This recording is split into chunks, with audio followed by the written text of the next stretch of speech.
अब हम पढ़ेंगे ह्यूमन सर्कुलेटरी सिस्टम। जो ह्यूमन सर्कुलेटरी सिस्टम है वो दो चीज़ों से मिलके बना है। एक हमारा हार्ट है, हमारा हृदय, हमारा दिल, और दूसरा है ब्लड वेसल। देखो, जो हमारा हार्ट है वो काम करेगा एज ए पंप। जो हमारा हार्ट है वो काम करेगा एज ए पंप, और जो हमारा ब्लड वेसल है वो काम करेंगे एज ए पाइप। ठीक है, तो हार्ट काम करेगा ब्लड वेसल्स की तरह, हार्ट काम करेगा पंप की तरह, और ब्लड वेसल्स काम करेंगी पाइप की तरह। तो कितनी ब्लड वेसल्स होती है? तो ब्लड वेसल्स 3 टाइप की होती हैं, आर्टरीज, वेन्स और कैपिलरीज। अब देखो, आर्टरीज क्या होता है, वेन्स क्या होता है, और कैपिलरीज क्या होता है। तो सबसे पहले आर्टरीज देखो क्या होता है। आर्टरीज होती है, आर्टरीज वो ब्लड वेसल्स होती हैं, वो पाइप होती हैं जो ऑक्सीजनेटेड ब्लड को कैरी करती हैं। अब ऑक्सीजनेटेड ब्लड का क्या काम होता है? देखो, ऑक्सीजनेटेड ब्लड, ये बहुत बार मैं बार बार बोलूंगी, ऑक्सीजनेटेड ब्लड, डीऑक्सीजनेटेड ब्लड। तो देखो, पहले ऑक्सीजनेटेड ब्लड क्या होता है? जब लंग से ऑक्सीजन, ब्लड ऑक्सीजन को लेकर आता है, ठीक है, ऐसा ब्लड जिसके अंदर ऑक्सीजन है उसे कहेंगे ऑक्सीजनेटेड ब्लड। लंग से जब ब्लड आता है तो ऑक्सीजन को कैरी करके लाता है, जिसे हम कहते हैं ऑक्सीजनेटेड ब्लड। उसके बाद जब ये फ्लूइड जो है, ये जो ब्लड हमारे टिश्यूज तक जाता है, सेल्स तक जाता है, और वहां पर कार्बन डाइऑक्साइड बनती है। तो जब ब्लड कार्बन डाइऑक्साइड को लेके जाएगा तो उसे हम कहते हैं कार्बोक्सिनेटेड ब्लड या फिर डीऑक्सीजनेटेड ब्लड। ठीक है, तो ब्लड के अंदर अगर ऑक्सीजन है तो उसे हम कहेंगे ऑक्सीजनेटेड ब्लड, और ब्लड के अंदर अगर कार्बन डाइऑक्साइड है तो उसे हम कहेंगे डीऑक्सीजनेटेड ब्लड। तो आर्टरीज जो पाइप है, जो ब्लड वेसल है, वो हमेशा कैरी करती हैं ऑक्सीजनेटेड ब्लड को। आर्टरी किसको कैरी करती हैं? ऑक्सीजनेटेड ब्लड को कैरी करती हैं, ऑक्सीजनेटेड ब्लड को कैरी करती हैं। तो आर्टरीज, ब्लड वेसल जो है वो ऑक्सीजनेटेड ब्लड को कैरी करती हैं। जो वेन्स है वो किसको कैरी करती हैं? डीऑक्सीजनेटेड ब्लड को। जो वेन्स है वो किसको कैरी करती हैं? डीऑक्सीजनेटेड ब्लड को कैरी करती हैं, डीऑक्सीजनेटेड ब्लड को कैरी करती हैं। तो आर्टरीज जो है उनके अंदर हमेशा ऑक्सीजनेटेड ब्लड बहता है, और वेन्स के अंदर हमेशा डीऑक्सीजनेटेड ब्लड बहता है। ठीक है, अब देखो क्या है, अब थर्ड है कैपिलरीज। अब कैपिलरीज क्या होता है? देखो ध्यान से, कैपिलरीज क्या होता है? कैपिलरी जो होती है वो बिल्कुल thin network of pipe like structure होते हैं, बिल्कुल थिन होती हैं। इन कैपिलरीज से एक टाइम के ऊपर केवल एक सेल फ्लो कर सकती है, एक टाइम पे केवल एक सेल जा सकती है इस कैपिलरीज के थ्रू। देखो ध्यान से, मान लो ये आर्टरी है, जो आर्टरी होती है उसकी जो वॉल होती है वो थिक होती है। आर्टरी की जो वॉल होती है थिक होती है, क्योंकि ब्लड जो है वो प्रेशर से आता है, हार्ट से प्रेशर से आता है, तो थिक वॉल होती है। इसकी वजह से, प्रेशर होने की वजह से क्या होती है? थिक वॉल होती है। ठीक है, तो आर्टरी जो थिक वॉल ब्लड वेसल हैं वो ऑक्सीजनेटेड ब्लड को लेके आएंगी, कहां पर? ब्लड कैपिलरीज को देंगी। ये ब्लड कैपिलरीज जो क्या करेंगी? Network of thin tube like structure होती हैं। अब इनके अंदर से क्या जाएगा? ऑक्सीजन जाएगा। अब ये जो कैपिलरीज होती हैं वो ब्लड बॉडी सेल के बिल्कुल पास में होती हैं। ये किसके पास में होती है? बॉडी सेल के बिल्कुल पास में होती हैं। अब यहां से ऑक्सीजन जो है वो कहां जाएगा? इस सेल के अंदर जाएगा, इस बॉडी सेल के अंदर जाएगा। और आपको पता है कि जब फूड का ऑक्सीडेशन होता है तो क्या बनता है? क्या बनता है? कार्बन डाइऑक्साइड बनता है और एनर्जी मिलती है, एनर्जी बनती है। तो ये जो कार्बन डाइऑक्साइड यहाँ पर बनेगा फूड के ऑक्सीडेशन के बाद, तो ये जो कार्बन डाइऑक्साइड है वो ब्लड कैपिलरीज ही लेके जाती है। कहां पर लेके जाएंगी? इस कैपिलरीज के पास लेके जाएंगे, और कैपिलरी किसको देंगी? इस वेन्स को देंगी। ठीक है, तो ऑक्सीजनेटेड ब्लड को कैरी कौन करवाता है? आर्टरीज। डीऑक्सीजनेटेड ब्लड को कौन कैरी करवाता है? आपका वेन्स। और आर्टरीज और वेन्स दोनों को जोड़ने का काम कौन करता है? कैपिलरीज। देखो यहाँ पे आर्टरी है, यहाँ पे वेन्स है, दोनों को किसने जोड़ा? कैपिलरी ने जोड़ा। दोनों को जोड़ने का काम किसने किया? कैपिलरी ने किया। ठीक है, और कैपिलरी क्या करवाती है? ऑक्सीजन को हर एक सेल के पास लेके जाएगी। कैपिलरी जो है वो बॉडी सेल के बिल्कुल पास में होती हैं। ठीक है, तो यहाँ पे ऑक्सीजन को लेके जाएंगी, कार्बन डाइऑक्साइड बनेगा, कार्बन डाइऑक्साइड को किसको सप्लाई करवा देंगे? वेन्स को सप्लाई करवा देंगे। ठीक है, अब बिल्कुल सिंपल सा एक डायग्राम देखेंगे ह्यूमन हार्ट का, और पूरा ह्यूमन सर्कुलेटरी सिस्टम आपकी मुट्ठी में। तो ये देखिए, ये है ह्यूमन सर्कुलेटरी सिस्टम, आपका हार्ट का डायग्राम है ये। ठीक है, ये आपका हार्ट का डायग्राम है। पहली चीज, हार्ट जो है वो एक पंप की तरह काम करता है। दूसरी चीज, हमारे हार्ट के अंदर, हम मैमल्स के हार्ट के अंदर जो हमारा जो हार्ट है उसके अंदर 4 चैम्बर होते हैं। कितने चैम्बर होते हैं? 4 चैम्बर। कौन कौन से? First chamber, second chamber, third chamber और फोर्थ चैम्बर। भाई 4 खाने हैं, 4 चैम्बर हैं, ठीक है। जो ऊपर वाले चैम्बर होते हैं, फर्स्ट चैम्बर और सेकंड चैम्बर, इनको बोलते हैं एट्रियम। क्या बोलते हैं? एट्रियम। देखो मैंने लिखा है atrium, right atrium, left atrium, ठीक है, एट्रियम बोलते हैं। जो नीचे वाले 2 खाने हैं, जो नीचे वाले 2 चैम्बर हैं, उनको क्या बोलते हैं? वेंट्रिकल बोलते हैं। क्या बोलते हैं? वेंट्रिकल बोलते हैं। तो ऊपर वाले जो चैम्बर है उनको एट्रियम बोलते हैं, नीचे वालों को क्या बोलते हैं? वेंट्रिकल बोलते हैं। अब देखो ध्यान से आगे क्या होता है। आगे का सीन भाई ये है कि जो लेफ्ट साइड में जो ब्लड होता है, जो लेफ्ट साइड में ब्लड होता है वो कैसा होता है? लेफ्ट साइड में जो ब्लड होता है वो ऑक्सीजनेटेड ब्लड होता है, उसके अंदर हमेशा ऑक्सीजन होती है। और जो राइट साइड में जो ब्लड होता है वो कैसा होता है? डीऑक्सीजनेटेड होता है, उसके अंदर कार्बन डाइऑक्साइड होती है। देखो कैसे। इसके अलावा जो हमारा हार्ट है वो कैसा होता है भाई? एक हमारी जो क्लींस्ड फिस्ट होती है, जो हमारी बंद मुट्ठी है, उसके आकार का जो है हमारा हार्ट होता है, ठीक है। एक पंप की तरह काम करता है, पंप करता है ब्लड को, ठीक है। अब जो हमारा ह्यूमन हार्ट है वो कहाँ पर सिचुएट करता है? तो हमारे दोनों लंग्स के बीच में हमारा हार्ट होता है, लेकिन स्लाइटली लेफ्ट साइड ज्यादा होता है, इसलिए कहते हैं कि हमारा हार्ट लेफ्ट साइड होता है। लेकिन स्लाइटली लेफ्ट साइड ज्यादा होता है, वैसे सेंटर में होता है लेकिन लेफ्ट साइड थोड़ा ज्यादा होता है, इसलिए कहते हैं लेफ्ट साइड में प्रेजेंट होता है। बंद मुट्ठी के आकार का होता है, इस आकार का होता है, देख लो। अब 2 ऑरिकल हो गए, 2 एट्रियम को ऑरिकल भी बोल देते हैं। 2 एट्रियम हो गए, 2 वेंट्रिकल हो गए। लेफ्ट साइड में हमेशा ऑक्सीजनेटेड ब्लड और राइट साइड में हमेशा डीऑक्सीजनेटेड ब्लड, ठीक है। अब पल्मोनरी वीन्स जो है, ये जो पल्मोनरी वीन्स हैं ये क्या करती हैं? ऑक्सीजनेटेड ब्लड को लेके आती हैं। देखो अभी तक मैंने बताया कि वीन्स हमेशा ऑक्सीजनेटेड डीऑक्सीजनेटेड ब्लड को लेके आती हैं और आर्टरी हमेशा ऑक्सीजनेटेड ब्लड को लेके आती है। बॉडी के अंदर ऐसा ही चलता है, आर्टरी हमेशा ऑक्सीजनेटेड ब्लड को ही लेके जाएगी और वेन्स हमेशा डीऑक्सीजनेटेड को ही लेके जाएगी। लेकिन जहां पर भी पल्मोनरी लिखा हो मतलब रिवर्स हो गया फंक्शन। पल्मोनरी वेन ऑक्सीजन को लेके आएगी, ऑक्सीजनेटेड ब्लड को लेके आएगी। पल्मोनरी आर्टरी डीऑक्सीजनेटेड ब्लड को लेके जाएगी। पल्मोनरी वेन, पल्मोनरी जहां गया रिवर्स फंक्शन हो गया, वेन ऑक्सीजनेटेड ब्लड को लेके जाएगी, पल्मोनरी आर्टरी ऑक्सीजनेटेड ब्लड को लेके जाएगी, ठीक है। Sorry, pulmonary artery deoxygenated blood को लेके जाएगी और पल्मोनरी वेन ऑक्सीजनेटेड ब्लड को लेके आएगी। अब हार्ट लंग्स के पास है, लंग्स जो है हमारे लंग्स जो है वहां से पल्मोनरी वेन जो है वो ऑक्सीजनेटेड ब्लड को लेके आई और उसने ब्लड को किसको दिया? लेफ्ट एट्रियम को दिया। लेफ्ट एट्रियम से ब्लड जो है वो क्या आ गया? लेफ्ट एट्रियम में आ गया। अब ये क्या करेगा? रिलैक्स हो जाएगा, ठीक है। रिलैक्स हुआ तो ब्लड आ गया। अब क्या करेगा? कॉन्ट्रैक्ट करेगा। क्या करेगा? कॉन्ट्रैक्ट करेगा। जैसे ही कॉन्ट्रैक्ट करेगा, यहाँ पर बेटा एक वॉल होती है, एक वॉल यहाँ पे होती है, एक वाल्व यहाँ पे होती है, वाल्व होती है 2 वाल्व।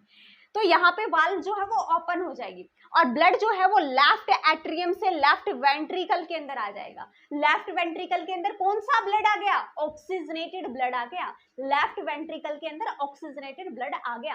तो लेफ्ट एट्रियम से लेफ्ट वेंट्रिकल के अंदर ऑक्सीजनेटेड ब्लड आ गया। तो यहाँ पर भी कौन सा ब्लड है भाई? ऑक्सीजनेटेड ब्लड है। अब ऑक्सीजनेटेड ब्लड जैसे ही इसके अंदर आया, ये वाल्व क्लोज हो गई, ठीक है। तो वाल्व यहाँ पर क्या हो गई? क्लोज हो गई। अब ये ब्लड जो है वो बैक नहीं जा सकता, वापिस नहीं जा सकता लेफ्ट एट्रियम में। एक बार आ गया तो आ गया। अब ये ब्लड देखो यहाँ इन पाइप से, इन वेसल से, ये जो वेसल है ब्लड वेसल्स, इनसे जाएगा, ठीक है, इनसे जाएगा, इनसे जाएगा, इनसे जाएगा, इनसे जाएगा, मेन आर्टरी के अंदर चला गया। कहां पे चला गया? मेन आर्टरी के अंदर चला गया। ये जो मेन आर्टरी, देखो आर्टरी का क्या फंक्शन था? ऑक्सीजनेटेड ब्लड को लेके जाना। अब ये जो मेन आर्टरी है ये क्या करेगी? ऑक्सीजनेटेड ब्लड को सारे बॉडी पार्ट्स तक पहुंचाएगी, हमारे ब्रेन तक, हमारे हाथों तक, पैरों तक, किडनी तक, सबके पास ब्लड को, ऑक्सीजनेटेड ब्लड को, ऑक्सीजनेटेड ब्लड को हर एक बॉडी के पार्ट्स के पास कौन लेके जाती है? मेन आर्टरी लेके जाती है। मेन आर्टरी ऑक्सीजनेटेड ब्लड को लेके जाती है, ठीक है। अब ये जो ऑक्सीजनेटेड ब्लड है सारे बॉडी पार्ट्स तक पहुंच गया, सारे बॉडी पार्ट्स तक पहुंच गया। अब देखो भाई, बॉडी सेल के पास पहुंच गया तो वहां पे क्या होगा? फूड का ऑक्सीडेशन होगा और जब ऑक्सीडेशन होता है तो हमें क्या क्या मिलता है? कार्बन डाइऑक्साइड और एनर्जी मिलती है। क्या मिलती है? कार्बन डाइऑक्साइड और एनर्जी मिलती है। अब ये जो कार्बन डाइऑक्साइड है इसे बॉडी से बाहर निकालना है, ये टॉक्सिक है हमारे लिए, तो इसे बॉडी से बाहर निकालना है। कौन बाहर निकालेगा? ब्लड बाहर निकालेगा। अब ये जो ब्लड है, ब्लड के अंदर जो हीमोग्लोबिन है वो बाइंड कर जाएगा कार्बन डाइऑक्साइड के साथ। यहाँ पे जैसे ही कार्बन डाइऑक्साइड बनी तो कार्बन डाइऑक्साइड के साथ हीमोग्लोबिन बाइंड कर गया और क्या बना दिया? डीऑक्सीजनेटेड ब्लड, कार्बोक्सी हीमोग्लोबिन बना दिया। ठीक है, अब ब्लड जो है वो कैसा हो गया? डीऑक्सीजनेटेड ब्लड हो गया। अब ये जो डीऑक्सीजनेटेड ब्लड है वो कहाँ जाएगा? अब ये जो डीऑक्सीजनेटेड ब्लड है ये बॉडी सेल से वेन्स लेके आएंगे इसको। कौन लेके आएगी? वेन्स। वेन्स किसको लेके आ रही थी? डीऑक्सीजनेटेड ब्लड को। तो डीऑक्सीजनेटेड ब्लड को लेके आएंगी कहाँ पे? वेना केवा में, वेन्स में। ठीक है, और किसको दे देंगी? राइट एट्रियम में। किसको दे देंगी? राइट एट्रियम में। तो इसने ब्लड को किसको दे दिया? राइट एट्रियम को। राइट साइड में हमेशा कौन सा ब्लड? Deoxygenated blood. कौन लेके आया? वेन्स लेके आई। डीऑक्सीजनेटेड ब्लड को वेन्स लेके आई। कहां पर लेके आई? राइट एट्रियम में लेके आई। कहां पे लेके आई? राइट एट्रियम में लेके आई। अब राइट एट्रियम जो है वो कॉन्ट्रैक्ट करेगा। जैसे ही कॉन्ट्रैक्ट करेगा ब्लड कहां पे? Valve open. वाल्व ओपन होते ही राइट वेंट्रिकल के अंदर। अब राइट वेंट्रिकल के अंदर सारा ब्लड आ गया, ये वाल्व क्लोज हो गई। अब जैसे ही वाल्व क्लोज हुई, अब ये क्या करेगा? राइट वेंट्रिकल कॉन्ट्रैक्ट करेगा। जैसे ही राइट वेंट्रिकल कॉन्ट्रैक्ट किया, ब्लड कहाँ गया? यहाँ से डीऑक्सीजनेटेड ब्लड गया यहाँ से कहाँ पे गया? पल्मनरी आर्टरी के अंदर। कहाँ गया? पल्मनरी आर्टरी के अंदर। यहां से गया कहां पर? पल्मनरी आर्टरी के अंदर। भाई पल्मनरी आर्टरी, देखो आर्टरी है, ऑक्सीजनेटेड ब्लड लेना चाहिए, लेकिन पल्मनरी लिखा है। कैसा ब्लड लेगी? Deoxygenated blood. डीऑक्सीजनेटेड ब्लड कहां पे लेके जाएगी? लंग्स के पास लेके जाएगी। तो पल्मनरी आर्टरी डीऑक्सीजनेटेड ब्लड को हार्ट से लेके जाती है। कहां पर लेके जाती है? लंग्स के पास लेके जाती है। तो ये है हमारा ह्यूमन सर्कुलेटरी सिस्टम। एक बार फिर से बताती हूँ इस डायग्राम की मदद से। देखो ये बहुत इजी है, एक डायग्राम बनाया हुआ है, वो देखो ध्यान से। भाई ये हमारा लेफ्ट एट्रियम है, ये लेफ्ट वेंट्रिकल है, ये राइट एट्रियम है, राइट वेंट्रिकल है, ये लंग्स है और ये बॉडी ऑर्गन्स है। ठीक है, अब देखो ध्यान से, लंग्स जो है वो ऑक्सीजनेटेड ब्लड को लेके आई। ऑक्सीजनेटेड ब्लड को लेके आई लंग्स से। कौन? Pulmonary veins. पल्मनरी वेन्स लेके आई ऑक्सीजनेटेड ब्लड को। कहां पे लेके आई? लेफ्ट एट्रियम में लेके आई। कहां पर लेके आई? लेफ्ट एट्रियम में लेके आई। तो लेफ्ट एट्रियम के अंदर हमारा ऑक्सीजनेटेड ब्लड आ चुका है। लेफ्ट एट्रियम के अंदर ऑक्सीजनेटेड ब्लड आ गया है लंग्स से। कौन लेके आया? पल्मनरी वेन लेके आया। अब ऑक्सीजनेटेड ब्लड यहाँ पे आ गया। अब ऑक्सीजनेटेड ब्लड यहाँ पे आते ही ये क्या करेगा? कॉन्ट्रैक्ट करेगा। लेफ्ट एट्रियम ने जैसे ही कॉन्ट्रैक्ट किया, वाल्व ओपन हुई और ये ब्लड कहाँ गया? लेफ्ट वेंट्रिकल के पास। जैसे ही लेफ्ट वेंट्रिकल के पास ब्लड आया, अब लेफ्ट वेंट्रिकल क्या करेगा? कॉन्ट्रैक्ट करेगा। जैसे ही कॉन्ट्रैक्ट करेगा तो मेन आर्टरी जो है वो लेके जाएगी ब्लड को। कहां पर?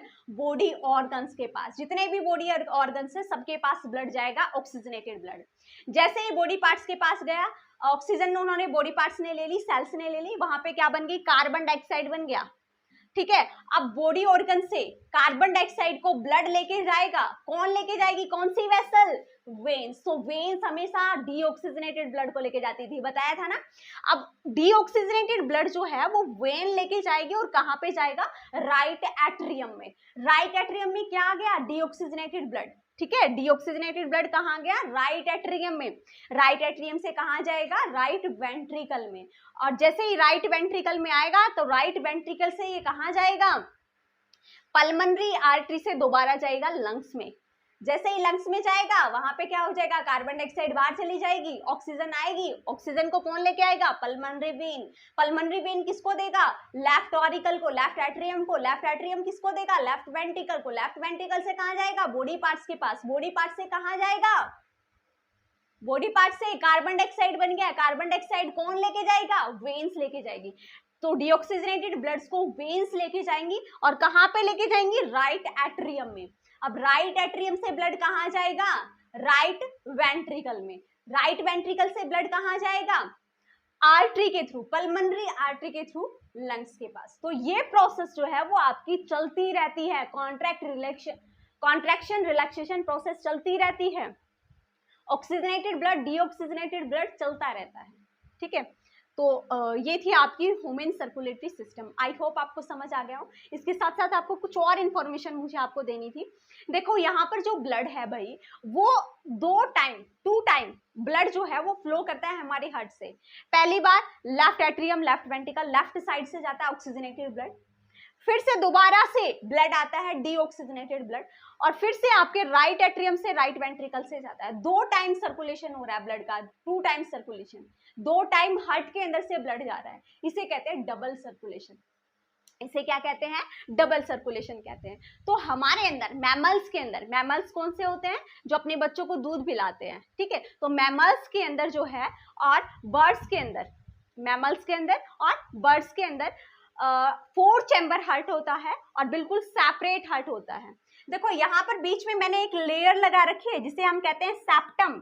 इस सेप्टम का क्या फंक्शन होता है भाई? सेप्टम का फंक्शन है कि यहाँ पर जो लेफ्ट वेंट्रिकल के अंदर जो ब्लड है और लेफ्ट एट्रियम के अंदर जो ब्लड है वो मिक्स ना हो राइट वेंट्रिकल वाले से और राइट वेंट्रिकल वाले से।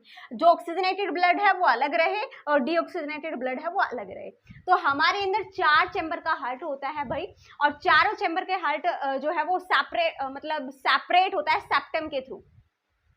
और ऑक्सीजनेटेड ब्लड डीऑक्सीजनेटेड ब्लड से सेपरेट रहता है, मिक्स नहीं होता, क्योंकि हमें एनर्जी की ज्यादा जरूरत होती है, क्योंकि हम वार्म ब्लडेड एनिमल हैं। वार्म ब्लडेड एनिमल वो एनिमल होते हैं जो अपने बॉडी टेम्परेचर को रेगुलेट करके रखते हैं। जैसे हम अपने बॉडी टेम्परेचर को रेगुलेट करके रखते हैं 37 डिग्री सेल्सियस, ठीक है। चाहे गर्मी हो सर्दी हो, हम अपने टेम्परेचर को मेंटेन करके रखते हैं, तो हम वार्म ब्लडेड एनिमल हैं, ठीक है।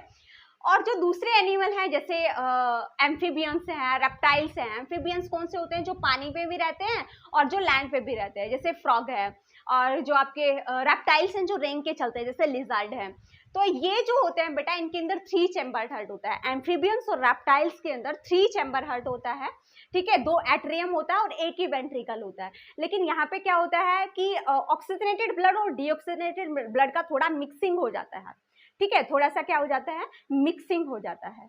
और इन्हें एनर्जी की कम जरूरत होती है, क्योंकि ये कोल्ड ब्लडेड एनिमल हैं। कोल्ड ब्लडेड एनिमल हैं तो टेम्परेचर के रेगुलेशन का इतना झंझट नहीं है इनको, तो एनर्जी की इनको कम जरूरत है, तो मिक्सिंग भी चलेगा। और जो इसके अलावा जो आपके फिशेस होती है, उनके अंदर जो है 2 चैम्बर हार्ट होता है। एक एट्रियम होता है और दूसरा वेंट्रिकल होता है, और इसके अंदर सिंगल सर्कुलेशन होता है। देखो ह्यूमन के अंदर, मैमल्स के अंदर, बर्ड्स के अंदर और एम्फीबियंस के अंदर, रेप्टाइल्स के अंदर, सभी के अंदर डबल सर्कुलेशन चल रहा था। लेकिन फिशेस के अंदर सिंगल सर्कुलेशन चलता है, केवल 2 चैम्बर हार्ट होता है। और उनके अंदर लंग्स ना होके गिल्स होते हैं, तो गिल से सीधा ऑक्सीजनेटेड ब्लड बॉडी पार्ट्स के पास जाता है, और बॉडी पार्ट से डीऑक्सीजनेटेड ब्लड किसके पास आता है? हार्ट के पास आता है। तो वहां पे सिंगल सर्कुलेशन होता है, ब्लड केवल एक बार हार्ट के पास गया है, तो सिंगल सर्कुलेशन होता है फिश के अंदर। मैमल्स के अंदर, बर्ड्स के अंदर 4 चैम्बर हार्ट होता है और डबल सर्कुलेशन होता है।